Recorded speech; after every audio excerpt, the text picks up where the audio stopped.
Hello, नमस्कार guys. कैसे हैं आप सब? आई होप आप सब बहुत अच्छे से होंगे। मैं उम्मीद करता हूं कि आप सब बहुत अच्छे से और लगन के साथ अपनी पढ़ाई कर रहे होंगे। आप सबको खुशखबरी तो मिल चुकी होगी कि हाँ, ग्रुप डी की डेट आ चुकी है, जिसका आप लंबे समय से इंतज़ार कर रहे थे। वो डेट अब फाइनली आपको बता दी गई है। अगस्त में आपका एग्ज़ाम है। जुलाई तो खैर कह रहे थे, जुलाई तो हट गया, लेकिन अगस्त में एग्ज़ाम की डेट आ चुकी है। और फाइनली मैं एक बात और बता दूं, यहाँ पे जो डेट दे दी गई है वो 100% एग्ज़ाम कराएंगे अब यहाँ पे ना। अब तक क्या होता था, रेलवे जब भी डेट देता था तो कहीं ना कहीं ये उम्मीद रहती थी कि हट जाएगा। रेलवे ऐसा कुछ ना कुछ उसमें पंगा जरूर डाल देता था, लेकिन फ़िलहाल नहीं है और फ़िलहाल एग्ज़ाम होगा। तो इसको आप ध्यान में रखिएगा कि एग्ज़ाम 100% होना है, और एग्ज़ाम जब 100% होगा तो फिर आपको मेहनत तो करनी पड़ेगी, हाँ या ना? सो मेरी तरफ से आपके लिए बेस्ट विशेज़ हैं। मेहनत करिए और कुछ अच्छा करिए अपनी लाइफ में, है ना? ये आपके पास आखिरी मौका है। कुछ स्टूडेंट तो ऐसे होंगे कि आने वाले टाइम में वो एग्ज़ाम दे ही नहीं पाएगा। कुछ क्या, मैं ये कह सकता हूँ बहुत सारे स्टूडेंट ऐसे होंगे जो अगली बार एग्ज़ाम नहीं दे पाएंगे। रीज़न, फर्स्ट ऑफ ऑल तो उन्होंने एक आईटीआई ज़रूरी कर दी है। अब ग्रुप डी के लिए आपको आईटीआई करनी पड़ेगी पहले, तो 2 साल के लिए तो गई। मान लीजिए वैकेंसी कल कोई आ जाए जिसके पास आईटीआई नहीं है, वो फॉर्म जो फिलअप नहीं कर पाएगा ना। इसलिए मान लो ये आपकी आखिरी वैकेंसी है। और जिनके पास आईटीआई है तो उनके लिए तो कोई टेंशन वाली बात ही नहीं है, वो तो फिर कर सकते हैं, है ना। लेकिन जो एजेड हो चुके हैं बंदे, वो भी परेशान है ना। तो आप मेहनत करिए, जिनके पास चांसेस कम है वो और ज़्यादा मेहनत करिए। 1 महीना है आपके पास, 1 महीना 17 दिन, है ना। 1 महीना 17 दिन आपके पास है, यानी 45 दिन हम मान के चलते हैं। 45 दिन अभी आपके पास हैं, और ये 45 दिन आपकी लाइफ चेंज कर सकते हैं। अब आपके हाथ में अपनी लाइफ को किस तरह से आप किस मोड़ पे ले जाएंगे, ठीक है ना।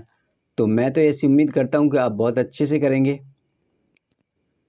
बहुत अच्छे से तैयारी करेंगे, बहुत बढ़िया से तैयारी करेंगे। देखिए, पढ़ना और लिखना नहीं आपके हाथ में है। कोई भी टीचर, कोई भी यूट्यूबर, कोई भी फालतू के बकने वाले, कोई भी आपको जॉब नहीं दिला सकता। कोई कहे कि ऐसे कर लो, वैसा कर लो, वैसे कर लो, ऐसे कर लो। अबे कुछ मत करो भाई, जो तुम्हें अच्छा लग रहा है, तुम्हें जो चीज़ अच्छी लग रही है वहाँ से करो, है ना। मैं कहूँ कि आपको देखो भाई, साइंस में मेहनत कर ले, और पता चले हमें साइंस समझ में ही नहीं आती बिल्कुल, तो आपको साइंस में लगा दूँ मैं, तो नंबर आप बजे ही जो आपके अच्छे सब्जेक्ट हैं, जैसे मान लीजिए आपको मैथ अच्छा आता है, रीजनिंग अच्छी आती है, इनसे हटा दूँ। और जबकि ये 30 और ये 55 नंबर आपके पास हैं, है ना? आपको जो साइंस समझ में नहीं आती तो आप उतना पढ़िए ना कि साइंस में से 25 में से हमको 15 नंबर मिल जाए बस, है ना। हम 25 के पीछे क्यों भागेंगे भाई? समझ रहे मैं क्या कहना चाह रहा हूँ? हम साइंस को उतना आगे नहीं खींच सकते, जो हमको आता ही नहीं है उस चीज़ पे नहीं भागना। मान लो किसी को मैथ नहीं आता, अब मैथ को हम पढ़ना तो है, ऐसा तो है नहीं छोड़ सकते, पढ़ना है, लेकिन इतना पढ़ना है जितना हमें ज़रूरत, मतलब 15 नंबर करीब आ जाएँ, 10-12 नंबर हम खींच लें उसमें से, है ना। ऐसा बिल्कुल नील तो नहीं छोड़ सकते, लेकिन 10-12 नंबर अगर ले आते हैं तो ये हमारे लिए रामबाण हो जाएगा, है ना। तो फिर हमें, जिसको साइंस अच्छा आता है वो साइंस में स्कोर खड़ा करे, जिसको रीजनिंग अच्छा आता है वो रीजनिंग पे पकड़ करे। देखो, जो आपका फेवरेट सब्जेक्ट है ना, उसको तो आप छोड़ना ही मत ना, मैं बता रहा हूँ। क्योंकि जब तक आपका फेवरेट सब्जेक्ट है ना, वो नंबर खींचेगा, है ना, वही नंबर खींचेगा। बाकी तो ये स्कोर तो आपको लेके आने कि जैसे मान लीजिए आपका रीजनिंग आपको अच्छी आती है, रीजनिंग में आपको दिलचस्पी है, पढ़ने में भी मज़ा आता है आपको, तो आप 25 नंबर तो हर हाल में ला सकते हो, है ना, ला सकते हो ना, अगर अच्छी आपको दिलचस्पी है। अब ऐसा नहीं है, देखो जिसकी रीजनिंग में दिलचस्पी होगी उसको मैथ भी थोड़ा बहुत आता ही होगा, क्योंकि इतने घुमावदार सब्जेक्ट तो आप उठा के पढ़ सकते हो आप, तो मैथ भी आप पढ़ सकते हो। हमें मान लिया मैथ बिल्कुल आपको सिंपल ही आता है, थोड़ा बहुत आता है, ज़्यादा नहीं आता, है ना, थोड़ा बहुत ही पढ़ो। लगभग ऐसे सरल सरल जो सब्जेक्ट हैं उनको कवर करो जो अधिकतम आते हैं। और अधिकतम क्या सब्जेक्ट मैथ में क्या आता है, एक तो देखो नंबर ऑफ सिस्टम तो हर हाल में पूछा ही जाता है। अभाज्य और भाज्य संख्याओं में से कोई ना कोई ऐसा क्वेश्चन ज़रूर उठाता है कि या तो पूरी अभाज्य संख्या बताइए, या निकाल के बताइए, या फिर कितनी अभाज्य संख्या, या ये कितने कौन से नंबर से कट जाएगी, ये सारी चीज़ें ज़रूर पूछ लेता है, एक क्वेश्चन ज़रूर आता है इनमें से। तो नंबर सिस्टम को आप पकड़िए, आता है, आसान भी है। परसेंटेज में मान लेता हूँ थोड़ा कठिन है ना, लेकिन नहीं आता छोड़ दीजिए, लेकिन परसेंटेज से सवाल पूछता है, लेकिन साधारण ब्याज से एक सवाल उठाएगा, और साधारण से उठाएगा तो उठाएगा आप चक्रवर्ती से भी, यहाँ से तो सवाल आना है। टाइम एंड वर्क से सवाल हमेशा पूछा जाता है। रेलवे का एग्जाम है तो रेलवे से भी सवाल आपको पूछा जाएगा। लेकिन ये तीन चार चैप्टर है ना, वो सेम से हैं। ये टाइम एंड वर्क हो गया, और जो टंकी वाला हो गया, रेल हो गई, है ना, नाव हो गई, ये चारों सब्जेक्ट में थोड़ा 19-20 का फ़र्क है, बाकी सब सेम चैप्टर है ना। ऐसे परसेंटेज वाला हो गया, लॉस एंड प्रॉफिट हो गया, ये दोनों सेम से ही है ना। और चक्रवर्ती ब्याज और साधारण ब्याज ये दोनों सेम से ही हैं। बाकी पूरे मैथ में आप जाके घूम लीजिए, सारा इजी है। फिर इनके अलावा अगर ये इजी है, अगर ये चैप्टर आपने कर लिए तो फिर सारे चैप्टर आपके हो जाएंगे, है ना। एडवांस से तो केवल 4-5 नंबर का पूछता है, ज़्यादा पूछता भी नहीं, तो उसमें से आपको 2-3 नंबर तो आप ले आते हो, कोई टेंशन वाली बात नहीं है। तो मैं कहना चाह रहा हूँ कि देखो मैं कहना चाह रहा हूँ, फ़िलहाल जितना आप जाग लो, मेहनत कर लो, कर सकते हो कर लो, जितनी ज़्यादा कर सकते हो कर लो, आपके पास मौका है। मैं ये कह रहा हूँ, साइंस आपको ज़्यादा नहीं पढ़नी आती तो रट्टा तो मार सकते हो ना साइंस में। मैं कह रहा हूँ समझ में नहीं आती कोई दिक्कत नहीं है, रट्टा तो मार सकते हो ना साइंस में। रटना तो काम है, कुछ ज़्यादा बड़ा सब्जेक्ट नहीं है, ज़्यादा बड़े पेज नहीं है। आप एक काम करिए, लूसेंट की जो बुक है ना, लूसेंट की, जिसमें जीके वाली जो जनरल नॉलेज लूसेंट वाली, उसको उठाइए, उसमें सारी चीज़ें अवेलेबल है। लेकिन उसी को रट दो, सबसे कम पेज में है, रट दो। रट लोगे तो आई होप आपको 15-20 नंबर मिल जाएंगे, 15-17 नंबर आप आसानी के साथ ले आएंगे साइंस में। बस रटना ही है ना, रटना ही है। समझ नहीं आ रही कोई दिक्कत नहीं है, रटो। अगर इस बार आप मेहनत करना है तो रटो। समझने का टाइम तो गया, अगर सोचोगे हमें समझें तो समझने का टाइम भी गया। वैसे अगर मैं ये कहूँ कि पढ़ने का ही टाइम गया, आपके पास इस वक्त जो है ना, आपको केवल जो आपके पुराने पेपर हैं, अनसॉल्व पेपर, पुराने एग्ज़ाम जो दिए हुए हैं उन्हें लगाइए, लगा के देखिए कितने एग्ज़ाम 1.5 घंटे में कितना कर पा रहे हैं आप, वो सारी चीज़ें आप देखिए, है ना। तो आपको फ़िलहाल जो कंडीशन ये है कि आप एक तो ग्रुप डी की तैयारी बड़ी मेहनत के साथ करिए, और ऐसा नहीं ग्रुप डी को हल्के मत लीजिए भाई। अब टीसीएस जो है वही कराएगा पेपर को, लेकिन वो भी हार्ड वर्क ले रहा है, ऐसा नहीं है बहुत ईजी तरीके से करा रहा है। तो ये तो आसान नहीं रहा अब ग्रुप डी भी, है ना। तो मेहनत करनी पड़ेगी हर हाल में।